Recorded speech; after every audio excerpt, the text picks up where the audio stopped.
Welcome back to the Nimble Youth podcast, the podcast where we explore the emotional lives of children and teens and give parents and caretakers practical tools to support their mental health. I'm your host, Matt Butterman. Today's conversation is about something deceptively simple and profoundly powerful: gratitude. Research continues to show that gratitude practices in childhood are associated with lower levels of anxiety and depression, improved sleep, and stronger peer relationships. And in a world where the average child spends several hours a day on screens, many parents are asking, how do we cultivate reflection, resilience, and connection instead?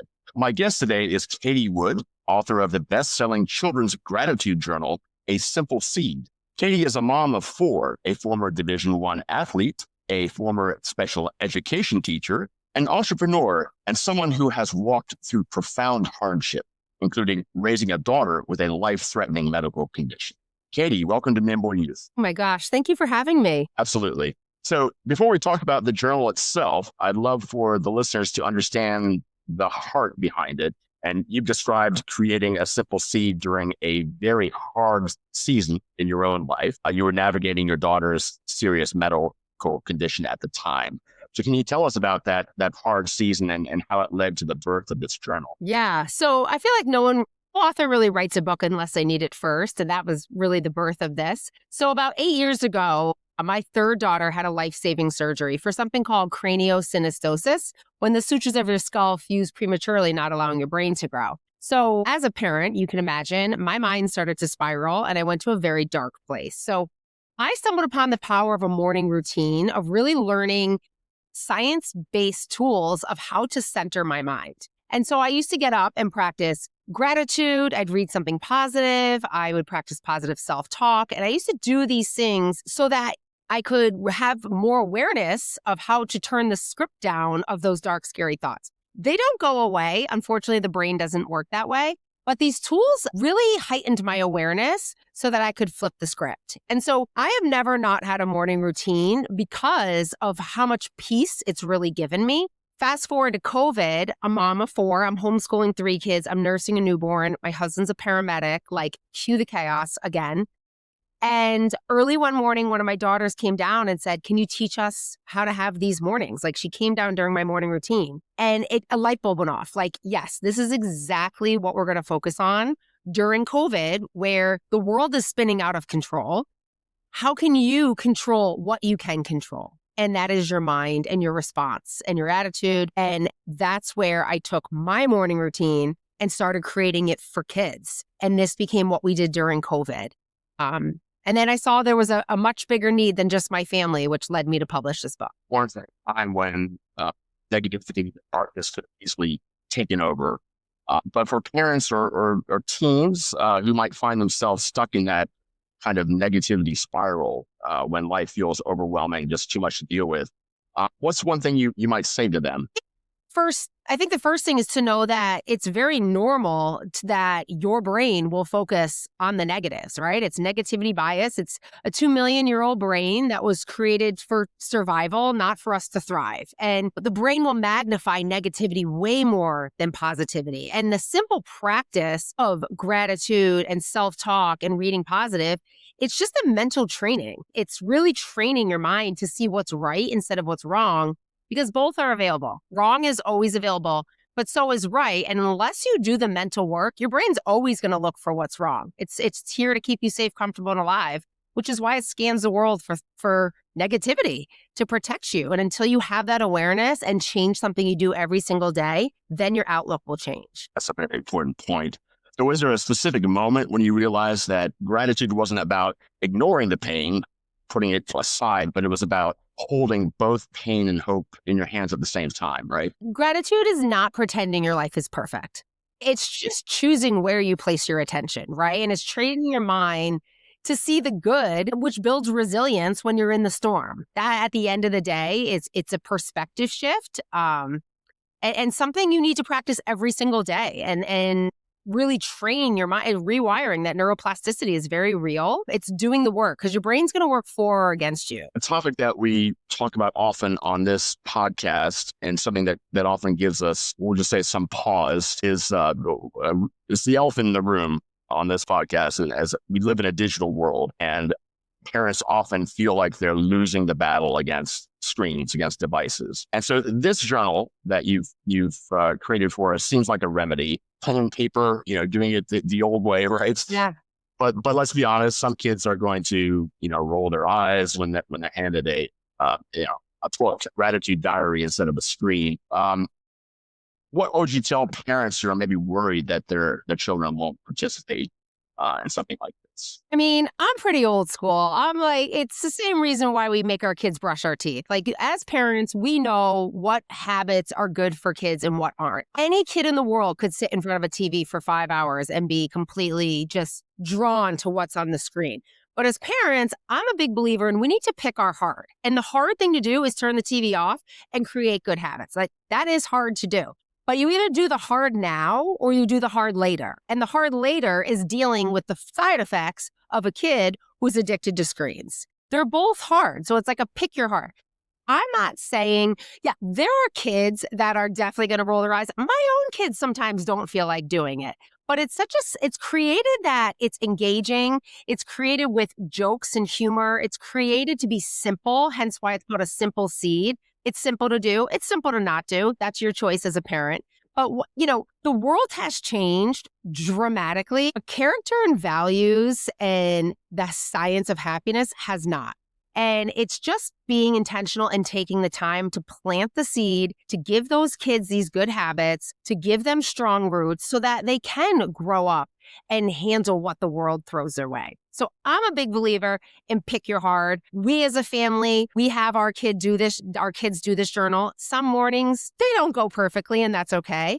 But that's also life. For the most part, we are very firm on planting these good habits because it's only going to benefit them as they get older. And so another key to sort of encouraging this participation would be maybe doing it yourself, right? It's starting your own journal. If your kids see that you're doing such a thing, they might model it, right? Kids do not do what we say. They do what we model.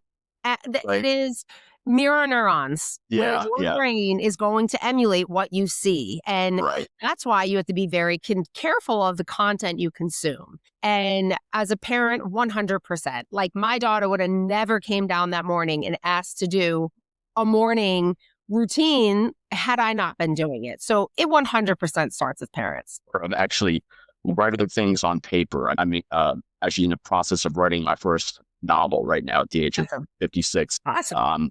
So, I have a pad of paper next to my bedside table, and I'll wake up in the middle of the night and have these great ideas. And so there's one idea would be to wake up and go to the computer terminal and type it in, but I find that just writing it down in a journal is just so important, and it stays with you so much longer. It's why January 1st, those who write their goals and those who don't, there is a difference. You're right. It totally differently. You're completely right. Parenting advice right now in this day and age can feel like a tidal wave. There are all these different approaches. There's gentle parenting, there's helicopter parenting, conscious parenting. It's all the end result is it's just very exhausting. Yep. So what is your antidote to all of that noise, all of that these different theories that we're being bombarded with? It is very overwhelming. I will be the first person to totally agree with that. I think we also overcomplicate things at times. I think at the end of the day, we want to raise our kids with good habits. We are a sum of our habits, right? Like, our habits are who we are, and that's who we become. And they're formed as a child. Most adults are a creation of the habits they learned as a kid. And so for me, I try to give the basic habits for the science of happiness. And not that my dream is I just want my kids happy. I know so many parents say that, but that's so unrealistic. I want my kids to be able to regulate their emotions. I want them to enjoy the highs and then learn in the lows. I want them to stay in the middle. And to do that, the foundation is gratitude. It's been proven over and over again. It's such a simple thing to do. Those small things can lead to very big results. Pay attention to the self-talk.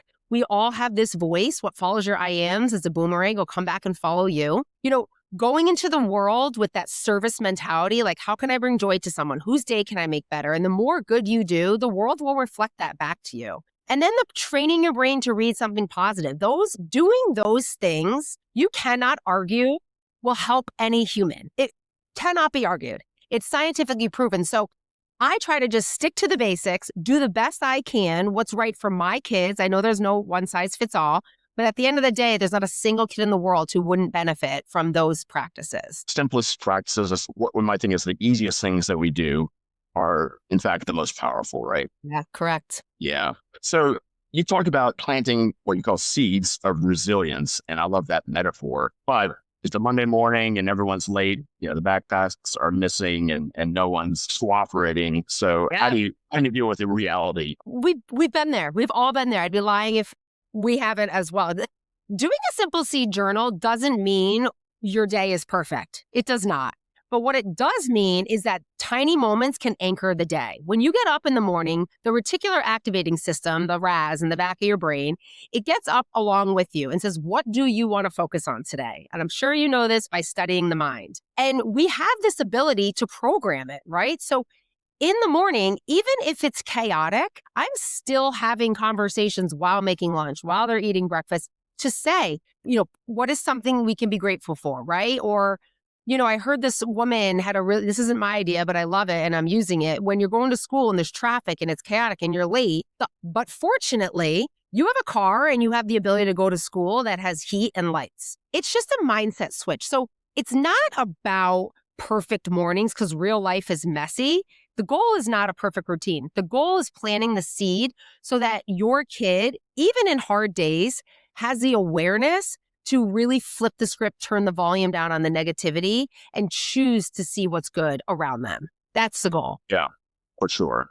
Building on that a little bit, we are in a chaotic world, the 24-hour news cycles, all these schedules, with multiple children, it gets out of control. And I know with 4, you must have a very difficult time coordinating schedules, all the constant notifications, the changes that come about. So what's the first step you'd recommend to help families kind of slow down and just reflect their situation? Yeah, I think it's embracing the pause, right? We go from 20 to 30, 30 to 40, 40 to 50, and there's no pause and reflection. And my life is incredibly busy. 4 kids. My husband's a paramedic. He's gone a lot. My kids play an insane amount of sports. Like, we are always on the go. And the pause is sometimes that slow down to speed up in the best way, right? Where the world moves so fast and kids rarely get that moment to pause and reflect. And the journaling, that is a main reason this was created, is to create the pause. It's being intentional, not looking for more time, but being more intentional with your time. And at the end of the day, everybody has 5 minutes. You do. And if you don't, then you need the journal more than anybody. But it is really creating that small pockets in the busy day of just being a little more intentional. The full idea of finding grounding or peace in that pause, right? Yeah. Just gratitude for that. So you spent a decade also, among the many things that you've done with your life, you spent a decade as a special education teacher, which gives you a powerful lens. What was the most surprising lesson you learned about fostering a growth mindset in the classroom? So I'll say, as a special ed teacher, my kids that I taught me more than I could have ever taught them, especially kids with special needs, because I had some students that were severe. And man, with everything against them, they saw the world with the most beautiful lens, no complaining, never a victim mentality. It was joy. Like, they literally had joy in everyday life. And as a special ed teacher, I learned that from them, that no matter what my circumstances, because so rarely can you control the things that happen in life, right? 90%, I would believe you really can't, or you cannot control, but you can control how you respond. That is 100% in our control. And teaching those kids really taught me how to choose joy and see joy. And so our mission, because we have a journal that is for schools, this is for teachers and students. It's really helping students find that joy, that special, the kids I taught with special needs, that love for life that they had. How do we help all kids find that? And that's starting your day with this journal. So goodbye, word of the day.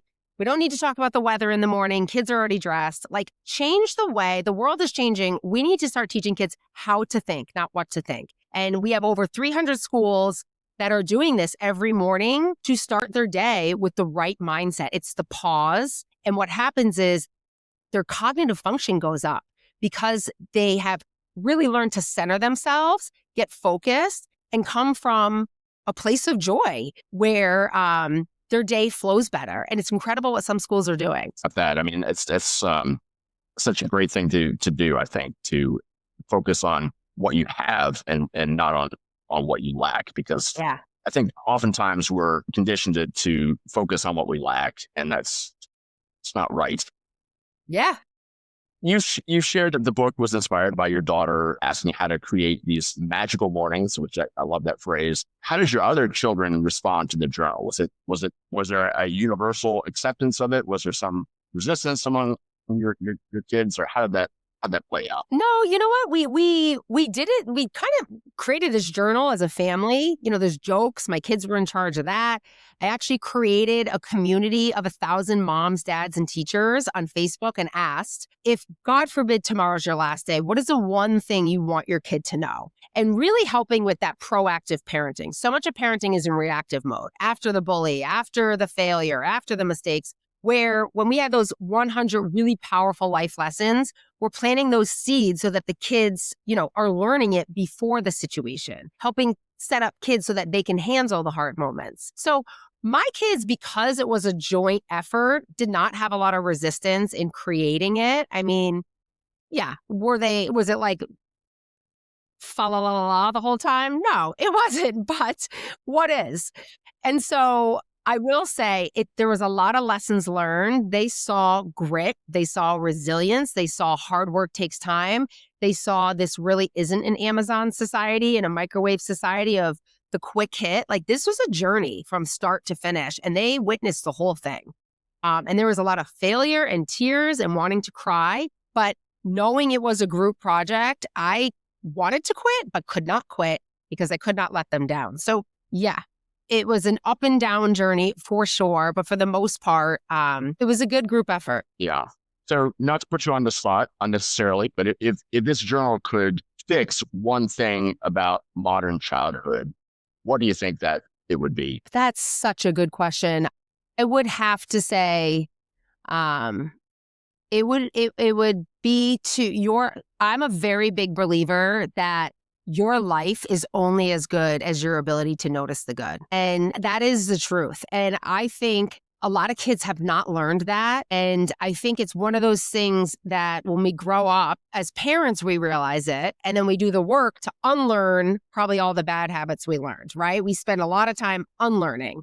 Where my wish for this younger generation would be to have that mindset of seeing the good, believing in themselves, betting on themselves, having a strong mindset so that they can handle whatever life throws at them, because life is definitely going to throw stuff at them, speaking positive about themselves and then putting good into the world, knowing that is the purpose of life, right? It's the good you do and the lives you make breathe a little easier. Like, that is the purpose of life. I want the younger generation to know that, but also know that it starts with them. Like, you can't control other people and the way they think or the things they say, but you can control you and your perception and your beliefs. And that would be my biggest wish, that kids understand the power they hold.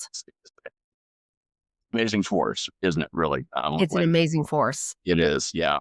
So I think you touched on this earlier when you were talking about your experiences as a special ed teacher, but what's one thing kids have taught you about gratitude that maybe you didn't expect? Some unexpected epiphanies they might have taught you about. So my third daughter, Gabriella, the one that had the life-saving surgery, we named her Gabriella, which is an angel from God, because she had a lot of complications. She's a miracle baby. She's doing incredible things in this world. But when I realized there were issues, I would go on walks like all the time to like clear my mind, and I would pray. That's my thing. You can call it what you want, talk to the universe. For me, it was talking to God. And suddenly I started to notice hearts everywhere, hearts in nature, hearts in my food, hearts in the trees, hearts in the snow, like incredible hearts everywhere. And they always showed up when I was in a dark moment. And to me, it was life's way of saying, you're going to be okay. You're not alone. You're going to be okay. And if I didn't go through that with my daughter, I really credit her for that. I don't think I would have looked at the world like that, because to this day, I see them and I believe they're there for everybody. I just think it's your ability to notice them. And that's something that I'll forever be grateful. Absolutely. So this journal with its old school setup, writing on paper, having a lasting record of your experiences. So it focuses on the timeless values, things like kindness, patience, reflection. And why do you think this current generation of kids, and us as well, parents, why do you think that we need this reminder more than? I mean, how many times as parents do we say, we grew up in the best generation, things were so different, you kids will never understand. Like, we're always saying these comments, right? So then what are we actually doing about it? I understand we cannot take away cell phones. Like, the world has changed dramatically and there's a lot we cannot control with that. But kindness, patience, gratitude, positive self-talk, they're still the roots of strong character, right? The world has changed, but the character principles haven't. So it's kind of going back to what worked, right? Which was spreading kindness, writing down things you're grateful for, all the things that we know help kids, old school, slowing down, pausing. This journal is simply a roadmap for parents to help them do that. That's all it is. It's a roadmap for proactive parenting, deep conversations, the ability to reflect. It's 5 minutes of a deep connection, which honestly, I think our kids are craving more than. Absolutely right about that. Every episode of this podcast, we talk about the need for connection in the current generation of young people, and connection with nature, connection with other people, because these screens between us don't help, do they? No, they sure don't. Yeah. So for younger children, one thing that's really, I think, remarkable about this journal is that it's ageless, right? It really can be adapted really for anyone, whether it's an older person, whether it's a young person, focusing on children, of course. Is there a way that you can think of how the book might be adapted for these impressionable minds, for children younger than 6? Yeah. So if a child is younger than 6, I believe you can never be too early to plant the seed of kindness and goodness, right? And that might look different according to how old the kid is, for sure. There are a lot of young kids who do it where the parents write the kids' answers. All kids can answer from 3 on, I am what? I am strong. I am kind. Like, kids really grow up with a level of belief that you pour into them, and starting building those I am statements, you write it for them. What are you grateful for? Help guide them. Food, there's a cup to hold my water, the little things in life, a spoon so I can eat my cereal, things we all take for granted, right?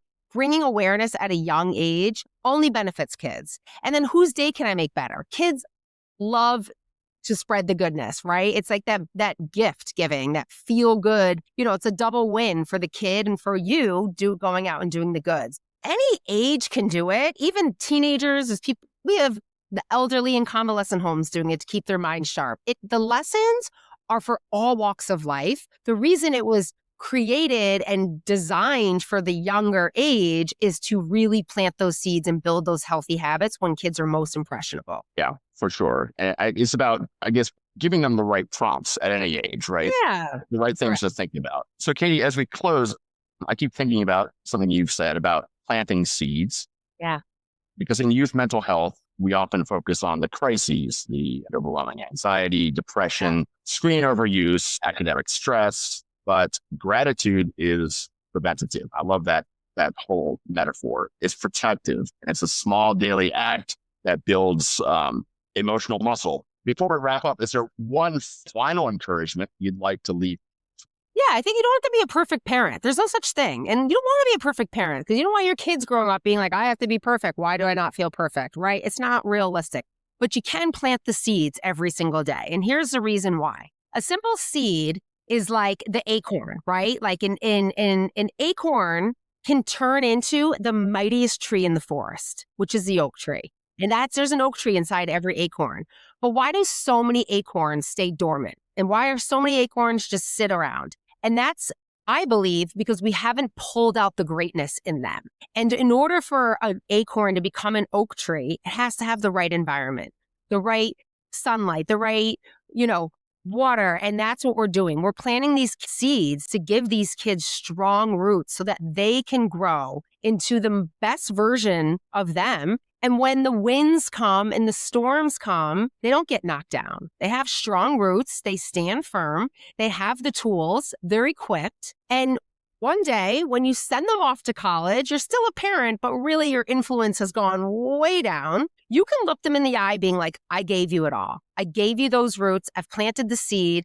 Go fly. And that's the importance of planting the seed, because at the end of the day, we know our kids a lot longer as adults than as little kids. And there's a small window that we have this opportunity to really pour into that belief, and that can be done in 5 minutes a day. He is the author of A Simple Seed, which is a children's gratitude journal designed to help families slow down, reflect, and grow resilience together. And we will link to the book and to Katie's broad body of work in the show notes. And if today's conversation resonated with you, please do share this episode with a friend. And don't forget to rate and review Nimble Youth on Apple Podcasts and Spotify.